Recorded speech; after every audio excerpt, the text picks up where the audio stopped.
Welcome to a Saturday afternoon edition of Believers Talk, where we are going to recap the game last night between the Detroit Lions and our Buffalo Bills. Welcome to Believers Talk. My name is Joe, and welcome to another episode of Believers Talk, a game recap edition, where we are going to talk about that game yesterday between our Detroit Lions and the Buffalo Bills. I'm going to give everyone a minute to join me in here. I know it's Saturday afternoon, kind of weird time. Like I said, unfortunately, last night after the football game, was unable to join you guys, had other commitments that I had to do, but happy to join you this afternoon. I know it's a Saturday afternoon, so most people are probably out busy doing other things, so I'm not expecting too much. Hey, King Cam, how you doing, Myth? Good to see you. Always good to see you in here. So welcome to Believers Talk. Mike Ferreira, welcome. Well, and again, we're just going to talk about the game yesterday between the Detroit Lions and our Buffalo Bills. There are some key notes that I wanted to speak on about the game. Some good, some bad, maybe some things that definitely need to be addressed before the season begins. So before we get into that, I want to remind everyone, if you haven't hit that subscribe button, guys, hit that subscribe button.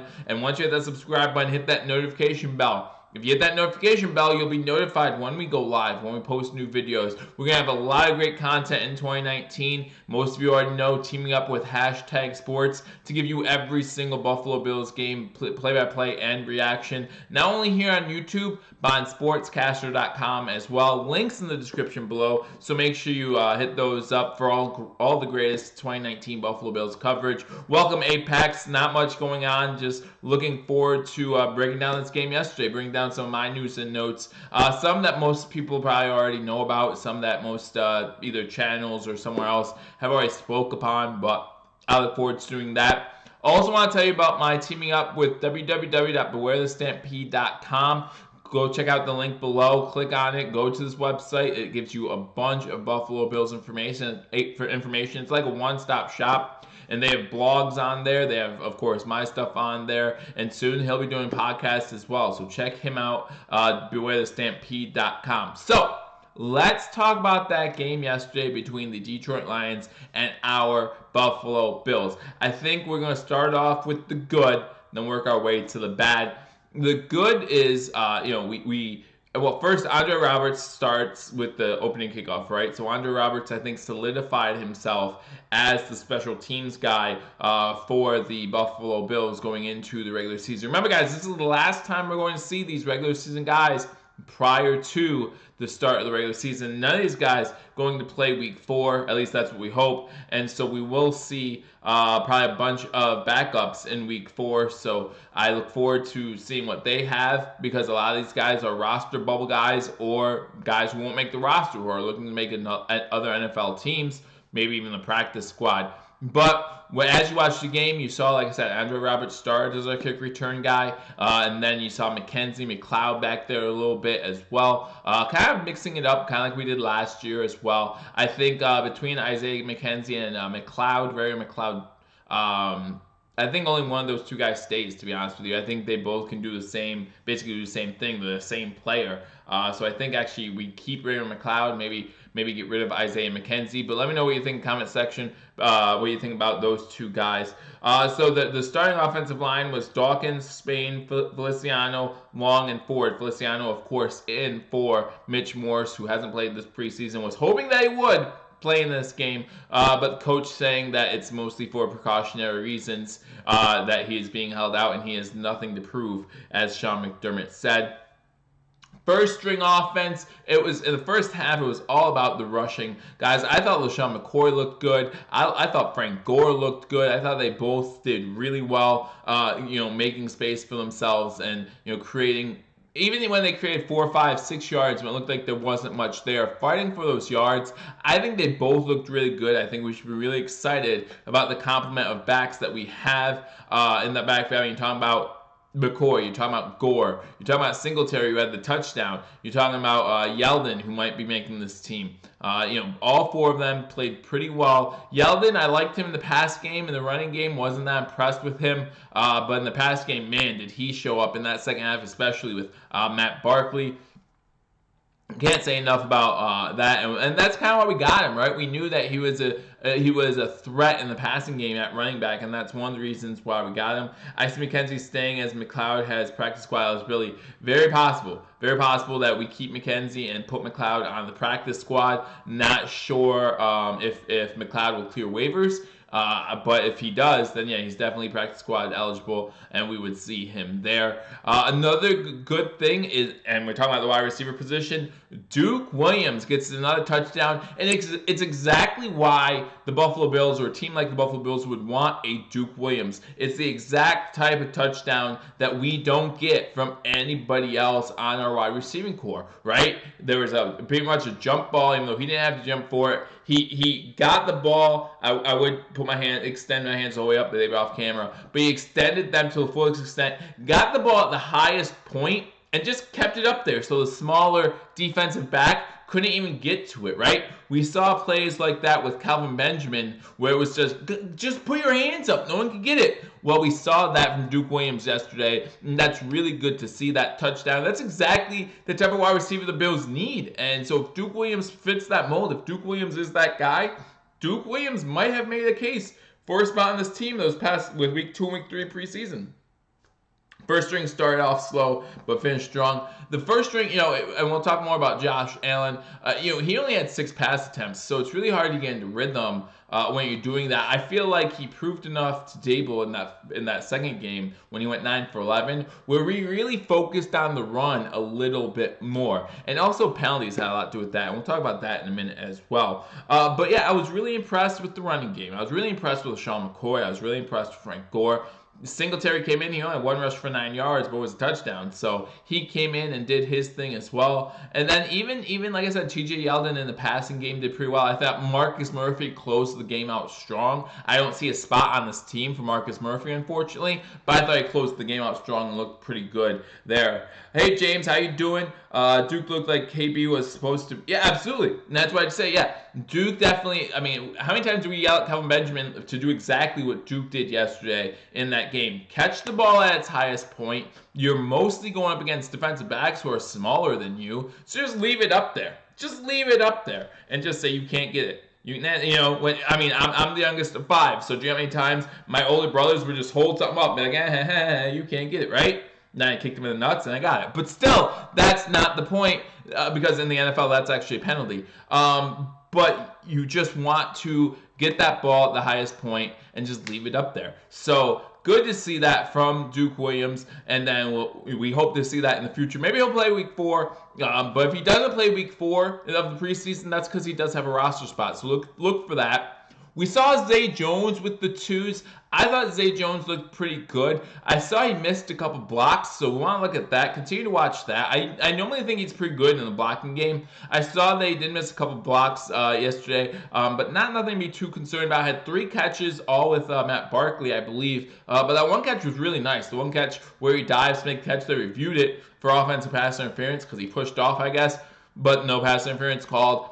I thought that was a really good play. I thought, he did what he had to do. He extended himself so he can make that catch. 3 catches for, I think, 60-some yards, something like that. Not too bad. Still, I know there's people out there who aren't sure about Zay Jones' starting spot or spot on the 53-man roster. I like Zay. I know that third year is that year where normally you, kind of get it together. So I would hate to see us let Zay Jones go and then him catch on somewhere else. I would hate to see what happened with Robert Woods happen with Zay Jones. I still love Robert Woods, and what Robert Woods is doing with the Rams would never happen with the Bills just because of the 2 different style offenses. But if you see Zay Williams go and then get picked up by, I don't know, the Patriots or something stupid like that, and then he does well, then we look really bad once again for giving up. But yeah, Duke Williams really impressive yesterday as well. So that was really what impressed me. You talk about some of those wide receivers. You talked about the running back position as well. That really impressed me. some of the things that are disappointing here. You talk about this offensive line. I mean, one of the first plays from scrimmage, John Feliciano gets called for holding. And you can talk about the penalties all day. We had more than 10 penalties accepted. I'm gonna say we had somewhere between 13 and 15 accepted penalties in this game against us. Just can't let that happen. We had a few penalties. I can go over a few. Levi Wallace had one.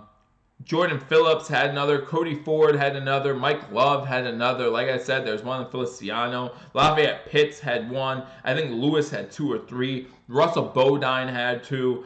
Just some really bad penalties. Going back to the good, I just looked at my notes. Going back to the good for a second, Jaquan Johnson, really good game in that second half. You talk about a forced fumble. You talk about a few good tackles.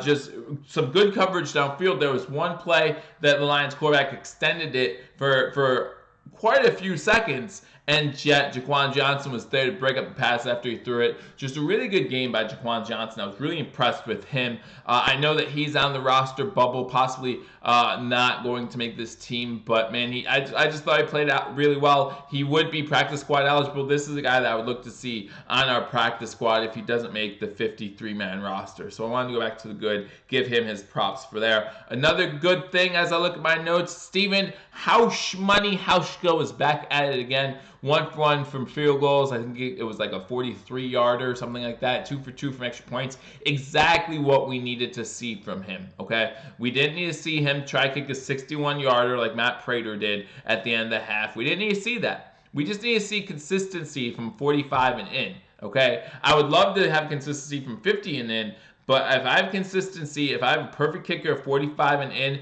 I'm feeling pretty good. If he goes 6 for 8 from 45 to 50, I think that's about right. And then 50 and beyond, you get what you get at that point, hopefully above 50%. That's where I'm at with my kicker right now in the NFL. Again, if you're 100% for extra points, then I have no problems at all. If you're 100% 45 and in, I think that's perfectly great.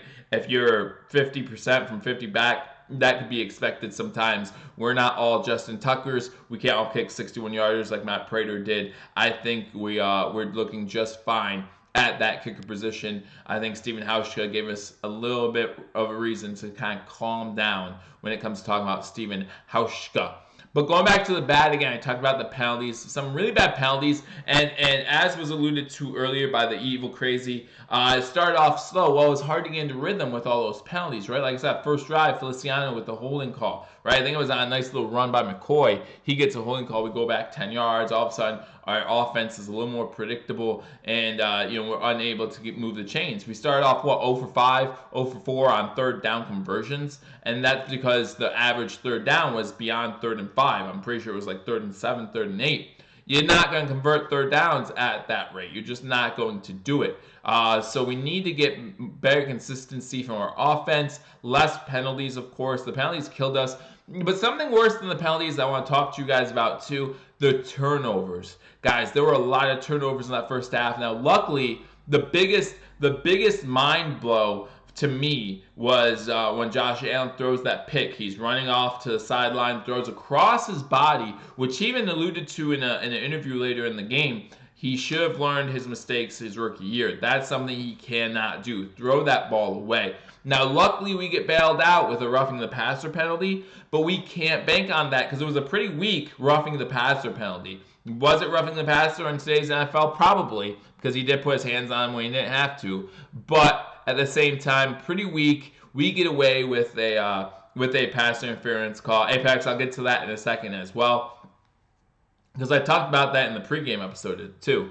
But we get away with it. We had if you do not count the Lions penalties, okay, we had 4 fumbles and an interception in that first half. Okay, that's just unacceptable, and I'm pretty sure Coach McDermott knows this. I'm pretty sure Coach McDermott is going to do something about it during practice this week to clean that up. That's the kind of stuff that needs to get cleaned up. You know what? Cole Beasley fumbling, it's not going to happen too often, okay? I'm not too concerned about that. I don't know if any of you gamble or not. I gamble. I play craps. When that 7 comes and the chip is off or whatever you want to call it, I'm good with that. That's what I want it to happen, right? When he fumbles, it happens in the preseason. That's what I want it to happen because I'm pretty sure he's not going to do that too often in the regular season. I think we're okay there. That doesn't worry me too much. But what worries me is stuff like Josh Allen still trying to throw across his body when he's running out of bounds to make something out of nothing. That worries me. Welcome Uzi T. How you doing? But yeah, Apex talked about another bad thing right there. Our punter. So I talked about it in the pregame. Corey Jorges was the only punter available yesterday because Corey Carter injured himself, right? Or got injured his leg. So Corey Jorges really had a chance to make a name for himself, and he really did not. He not only did he looked way below average. I'm not even gonna say he looked average. He looked below average. I mean, look at that first punt. That first punt, he's inside our own 15. He can kick it as far as he wants. Barely gets it to the other side of the field. That's not acceptable. That's just really not acceptable when you're punting. You really need to do a better job changing field position. And if it was just one, then you can let it go. But you're talking about back-to-back games. Yesterday, there wasn't a single punt that I said, wow, that's a good punt. The only one that turned out to be half decent, I believe the Lions let go, and it bounced back a little bit more. Or no, it was a fumble, right? He came up, and he was running up. The returner was running up to get it because it was such a short kick, and it went through. He muffed it, and then it backed up another 15 to 20 yards.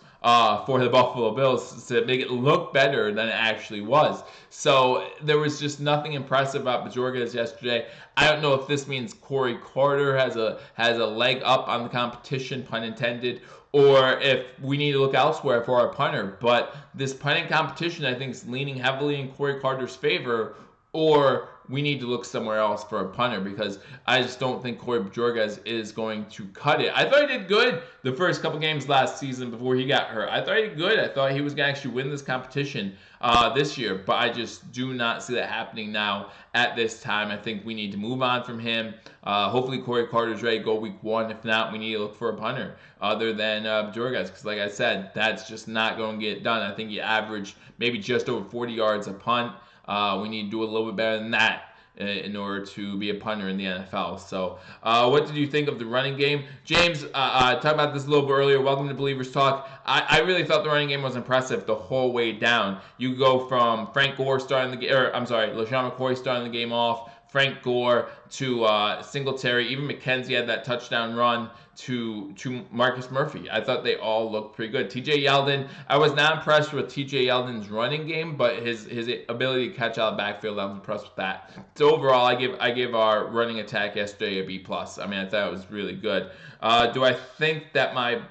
Oh, he's back. Thomas is back asking about his blow-up doll. I don't think you can make this team. Maybe last year you had a shot, but not this year. This year it's going to be tough. It's going to be tough to make that 53-man roster. And you better believe that whoever does not make this 53-man roster, some of these players are going to get picked up by other teams in the waiver order because there are some good players on this Bills team that are going to be cut. It's just the way it's going to be. And some of them might be, as my friends over at Hashtag Sports say, some of them are going to be fan favorites. Some of them are going to be guys you don't want to see get cut. They're just going to get cut. So unfortunate to say. But we did see a little bit more of John Brown. We didn't see any of him in week 2 of the preseason. So happy to see him. I think he made 2 catches yesterday. So happy to see him back on the field and doing well. You saw Cole Beasley. Like I said, Cole Beasley has that fumble. I'm pretty sure Coach McDermott sat him out pretty much after that. Again, trying to get a point across that that's not acceptable because it's not.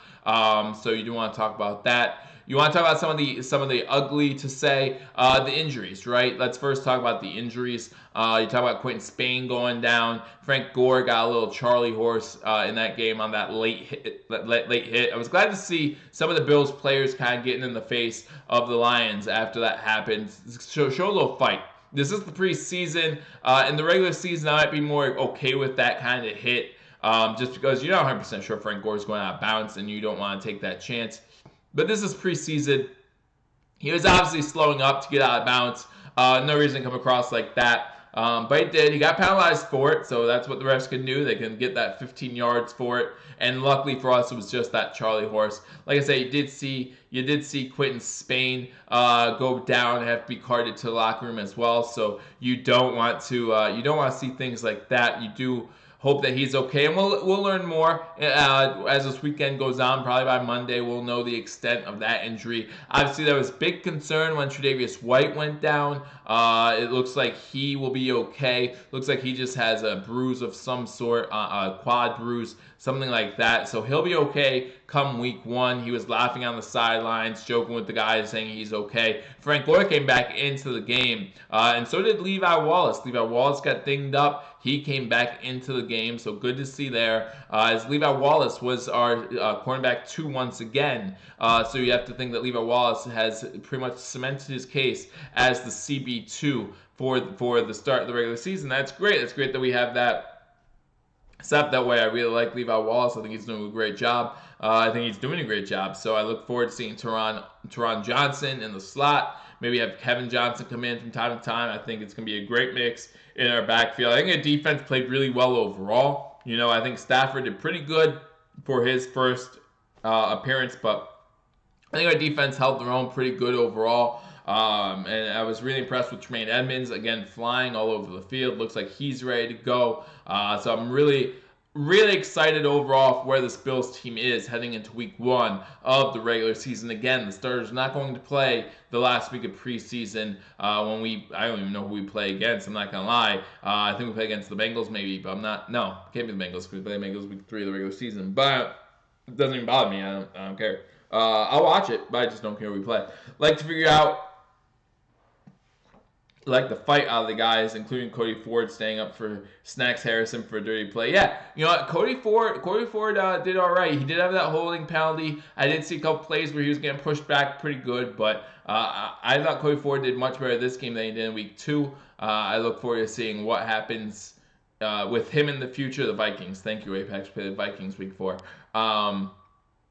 We'll see what happens. I thought Cody Ford did all right, though. Would love to see Nsekhe there. However, we saw Nsekhe get hurt week 2, so we're probably not going to see too much of him the rest of this preseason. Hope he's available come week 1 of the regular season. But yeah, you got to talk about the injuries. Unfortunately, they happen. They happened to the Lions, too. The Lions got dismayed with injuries yesterday as well. We saw this weekend, we saw Cam Newton go down. We saw a couple other players go down. So it's sad to see. Obviously, we have more games today and tomorrow. So it's sad to see that happen. You never want to see that happen. But it does happen. That's part of the game. And so that's why there's always the fight, 2 to 4 preseason games. How long should you start the starters? Yada, yada, yada, that kind of thing. Luckily, I don't have to worry about that. I just get to watch ball. So I feel like the season could and should be a winning season.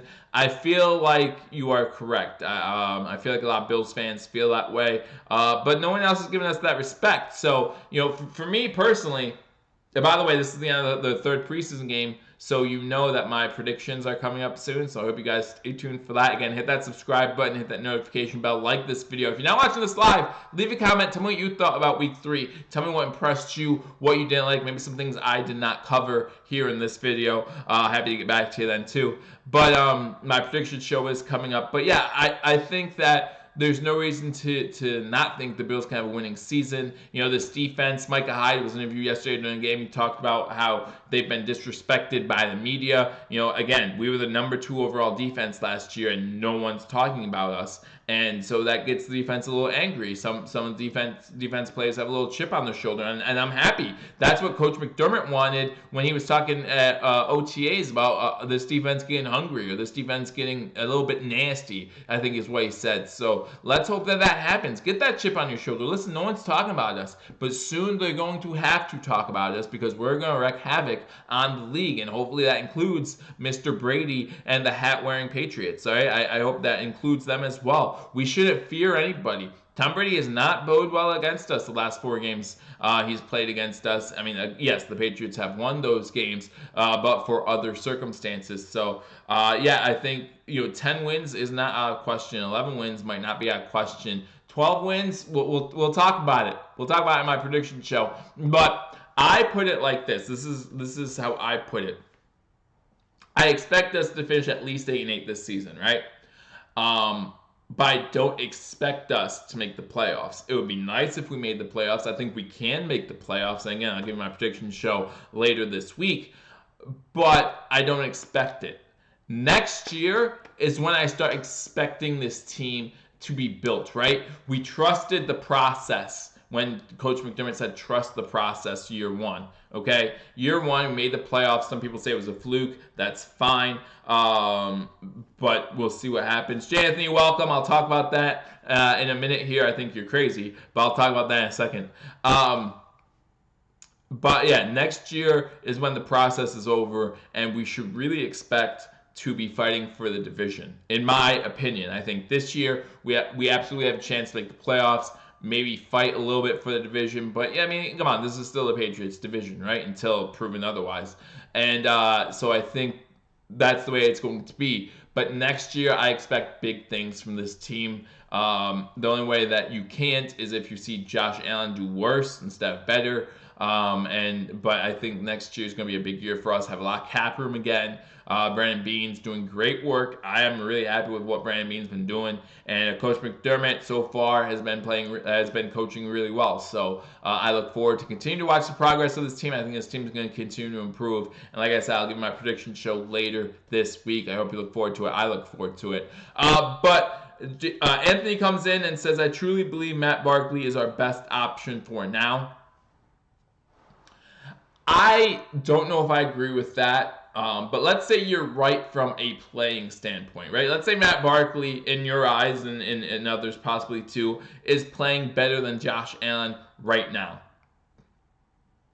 That's fine. I won't even argue that point. Play for play, let's say Matt Barkley's playing better.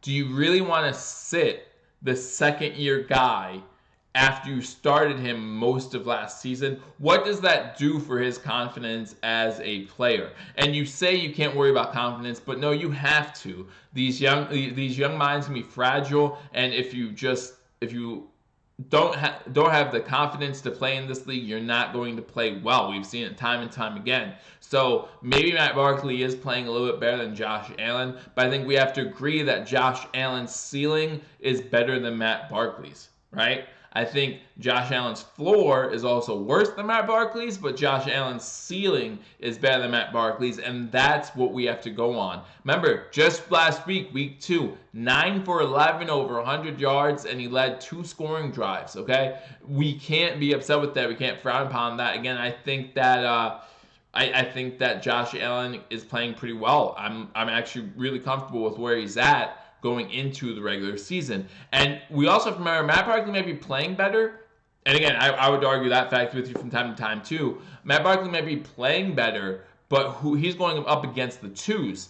We have an offensive line that we're constantly rotating. So some of the guys on the offensive line that we're playing with the twos might end up being our starters. So you're talking about a pretty good offensive line with the twos.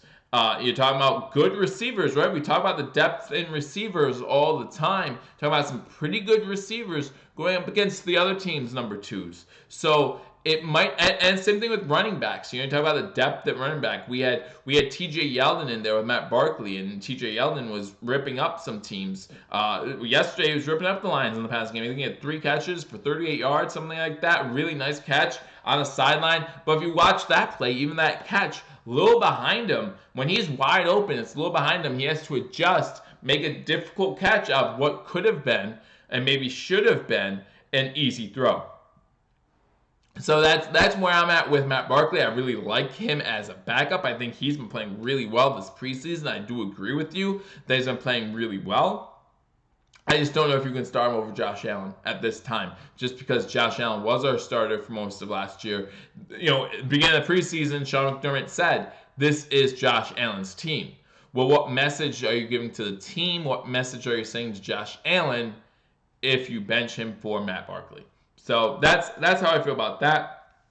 There were a few run plays where we looked like we were getting back to where we were 2 seasons ago, I'm guessing is what that means, James Nee. Like I said, I was really impressed with the running game from top to bottom. From McCoy all the way down to the end of the game with Marcus Murphy. I was really impressed most of the way. Even that McKenzie swing play where he scores a touchdown. Everything about the offense running the ball yesterday seemed to do pretty good.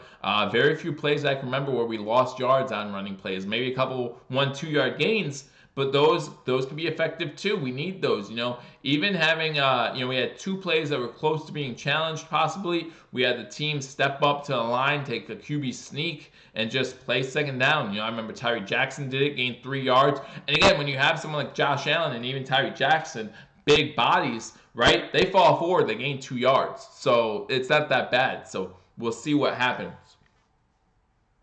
Pump and brakes on Barkley. It's preseason. Peterman looked like an MVP last year and this year too. If you watch Oakland, it's Josh's team. You're right. I'll get behind Allen, but no throws off the back of. Yeah, that needs to stop. And again, he alluded to it. He alluded to it in the interview after the game or during the game when they were interviewing him about the one where he was rolling out and he throws it across his body. Just throw that thing out of bounds. I was watching the game, and I was when he starts rolling out, I'm saying throw it out of bounds. Throw it out of bounds. Throw it out. There's no need to make something happen. And if he's trying to make something special happen in preseason, what's he going to do when the regular season starts, when the stakes are even higher, right? There's no stakes here. Winning, losing. Hell, we saw Sean McDermott challenge a play, and when the ref came over to talking about it, we saw him just laughing about it, right? Him and the official were just laughing because there's nothing here. There's no reason to fight for things in preseason. Unless you're on the roster bubble, which Josh Allen clearly is not. So when things don't matter and you're still trying to force things, what's going to happen when things matter? You're not going to learn something new. You're going to go back to what you know, which is, oh, I'm from Wyoming. I'm playing against some crap defense. I can make something happen. That's not the case here anymore. You need to throw that ball out of bounds. So that's my little bit of a rant. That's my preseason version of a rant. For you. Just stick to Believers Talk. Believe me, during the season, you will see plenty of rants as I will be disappointed with this team from time to time. I'm sure we all will be. If you see us get 5 turnovers or have 5 turnovers in the first half of the game, believe me, you will see me on here ranting. And again, we would have had 5 turnovers in the first half of this game if it wasn't for 3 being called back because of Lions penalties. So really, you take that for what it is. You know that coach is going to talk to the guys about that this week, and he'll continue to harp on the fact that we cannot continue to fumble or throw interceptions. We have to protect the ball. We had that problem last year. We can't have that problem again this year. I'm super excited about Barkley as we have a really good backup final. Yeah, Apex is right. I mean, like I said, Barkley's played well, so we have a really good backup. And, let's be excited about that. Let's be excited that we know now, unlike last year, we were like, well, what if Peterman gets injured? Now it turns out Peterman stunk, and we had to play Allen. But then even when Allen came in, well, if Allen gets hurt, we have to go back to Peterman, which then happened until we got AJ McCarron, until we got Anderson, right? We get Anderson, he gets hurt, have to go back to Peterman before Barkley comes in and saves the day against the Jets. But yeah, so now we know if Allen gets hurt, it's not gonna be the worst. Like, it's not the worst case scenario.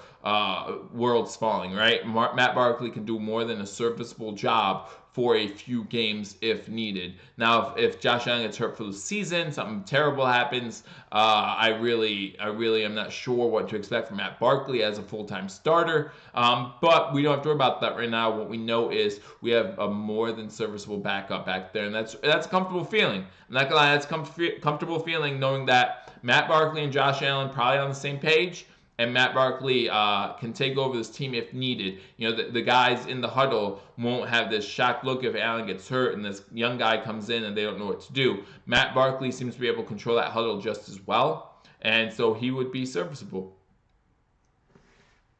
Yeah, I agree, James. Like, he got away with that in college because he played in Wyoming, and he was playing against some weak defenses. Speaking of, college football starts tonight. I'm kind of excited. Hope you guys are too. We got I think it's Miami versus Florida State. That's gonna be a good one, I think. I'm not a fan of either team, but whenever meaningful football is on, I get excited. So tonight, Florida State, Miami, I'm excited for. I think it's at 7, maybe 8 o'clock on ESPN. Don't listen to ESPN just because they'll tell you stupid stuff like Sean McDermott might be the first coach to be fired if he starts off bad. Don't listen to him, but watch it. It's going to be a good game. So, but guys, that's all I want to talk about. Let me check my notes. Again, the penalties were terrible. We need to cut back on that. The fumbles, you had Bolden fumble a kickoff. You had Beasley fumble. You had that stupid interception by Allen. I'm pretty sure there were more in there. Liked what Hauschka did. I did want to talk about something else. There is a play where Matt Barkley had a incomplete pass ruled a fumble. We lost, I think, 10 to 15. We recovered the fumble, but we lost maybe about 10 yards on that. McDermott doesn't challenge that. Coach McDermott, a knock on him is his record with challenges, right? And you can use whatever excuse you want for that. But he just does not have a good record with challenges. He challenges a pass interference call or what should or shouldn't be a pass interference call. Pretty sure that's just to check out how the whole thing works. Because like I said, ref went over to him. They all started to laugh. So I think Sean McDermott just knew he had an extra challenge. He could throw it. No big deal. Wasn't thinking that he'd win it, but he wanted to see how this whole thing worked with the new challenging of DPI. So I'm not too upset about that. But why are you not challenging something like incomplete pass that was ruled a fumble that you lost 10 yards on? Yes, I know it's preseason and it's not going to hurt us in the long run, but that you need to figure that stuff out too. You can't just let the Bills hang like you can't let that team hang and say, oh, it's just 10 yards. No, to them it's more than that. To them, it's you having their back. Okay, that was clearly an incomplete pass by Matt Barkley. You need to throw that challenge flag. Get him right. Let the officials get him right. That's what the challenges are there for. So everyone gets it right. I just think McDermott needs to do a better job. Whether it's he has a coach upstairs telling him when to challenge or he's reviewing it himself, he needs to do a better job at these challenges. If you're going to use them and potentially waste a timeout, make sure you're right. I remember one last year where Josh Allen had a little dump pass. I forget which game it was. I think it was the Vikings game, but I'm not 100% sure. I think it was the Vikings game. We had a little dump pass to someone coming across the in front of him, and they ruled it a fumble. And then he challenged it, and he should have been right, but they still ruled it a fumble. And I'm okay with that kind of stuff because the officials got wrong. That happens. But you just need to do better with challenges. That's all I'm saying. I was watching Colgate play, but left to come here. Well, thank you. 150 years of college football, 150 years of college, 100 years in the NFL. Really good. Glad that you came and stopped by, see me. Who's Colgate playing? I don't know who they're playing tonight. Shaq Lawson played really well in place of Hughes, though Johnson and Love also look good. I'm happy about our depth. Love did have a holding penalty that I was just not happy with. And he had one week 2, I believe, as well, or maybe he had a personal foul in week 2. So he needs to cut back on the fouls again. I'm not sure if Love makes this team, but we do have good depth on defense. And like I said, our defense overall played well yesterday, played really well week 2. I think we have the potential to be the number 1 defense. Absolutely, and there's no qualms about it. Like I think it's gonna be us, maybe Baltimore, fighting maybe Cleveland. I know they have a good secondary, but their run defense is still but I think we might be up there again. Fighting for that number 1 overall defense because our defense looks really good. With Ed Oliver and Starla Toure in the middle, Trent Murphy and Jerry Hughes might just be able to eat all day. It's going to be something amazing to watch some of these games if they don't have the right protection schemes on the offensive line. So I look forward to seeing that. Johnson cleaned up. Yeah, I did talk about Jaquan Johnson a little bit, but Dale Johnson had a good game too. So yeah, they're looking both good. I know they're both on the bubble. Look to see them possibly make the team. Again, if they don't, they are practice squad eligible, so we'll see what happened. People are saying Sean might get fired. Again, that's ESPN myth. Don't believe that. I did a live video on it the day the ESPN article came out. I don't think that's happening. I think people are crazy. I think Coach McDermott has done a great job. Again, one of his knocks are the challenge flags. Needs to bear with that, but I think he does pretty good. Barkley is a great backup. Absolutely. And Buffalo Sports, thank you for joining me. I'm not sure if this is your first time, but make sure you hit that subscribe button, like this video, and share this video too. Let people know we're here, although I'll probably be cutting off here soon. But let people know to come here and watch. No more, I see you in here. Welcome. Colgate versus Fandy. Again, college football is back, so you just gotta love it, right? Because in 2 weeks, we're gonna be watching some NFL football, some meaningful NFL football. And guys, I'll be live Thursday during halftime of Thursday Night Football opening week. So you want to make sure to check me out. I'll be doing the pregame for the upcoming Buffalo Bills game. So I'll be pregaming the Bills-Jets game, that Thursday night game, the Packers-Bears game at halftime. So come over here, check it out. I want to try to get it done during halftime, so that way I can be done by the start of the second half, and then you guys can go back to watch the second half. I can go back to watching the second half. But most times it runs a little over, but I'll let you know when the game starts back up. Josh Allen looked like trash. I wouldn't go that far. My fantasy draft is coming up.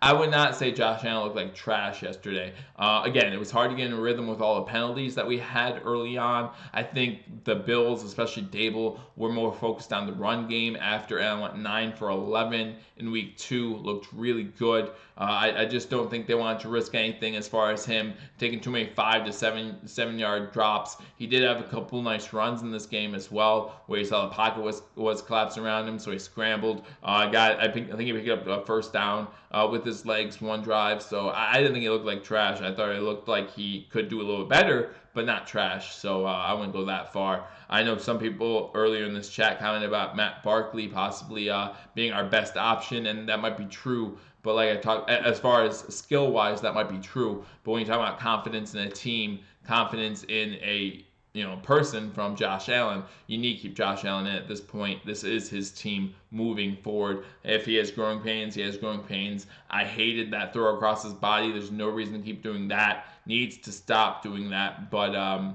than that, I thought it looked just fine. I'm really confident in him going into the start of the NFL season. Looking forward to week 1 against the Jets. Hope you guys are too. Week 1 just 2 weeks away. Again, guys, hit that subscribe button. Like this video. Leave a comment. After you hit that subscribe button, hit that notification bell. Guys, 2019 is going to be a great year. Again, you talk about my partnership with Hashtag Sports. Man, we're going to have so much fun, whether it be here or on their YouTube channel, Hashtag Sports, or also go over to sportscaster.com/Hashtag Sports. Going to be a lot of fun giving you live play-by-play and reaction to every single Buffalo Bills game, including that Thanksgiving game. So while you're eating your turkey, check it out here or again on sportscaster.com. My partnership with BewareTheStampede.com. Go there for all your Buffalo Bills news, roster news. It has a link to Spot Track. Check out Salary News. Has a bunch of links. Give you the Hall of Fame guys from the Bills team in history, the stadium information, all kinds of great stuff. And that's not even including like the blog that's on there. He's gonna have a podcast on there soon, so a lot of information over there. So go to BewareTheStampede.com. But yeah, just guys, I look forward to 2019. I hope you do too. Some pretty good things can happen with this Bills team. Again, looking forward to possibly winning season. Enjoy college football today, maybe some NFL preseason again, and then enjoy more college football next week. I'll be with you all week. I'll be with you throughout 2019 to continue to keep you updated on this Buffalo Bills team. So I look forward to talking to and seeing you all soon. Until I do, go Bills.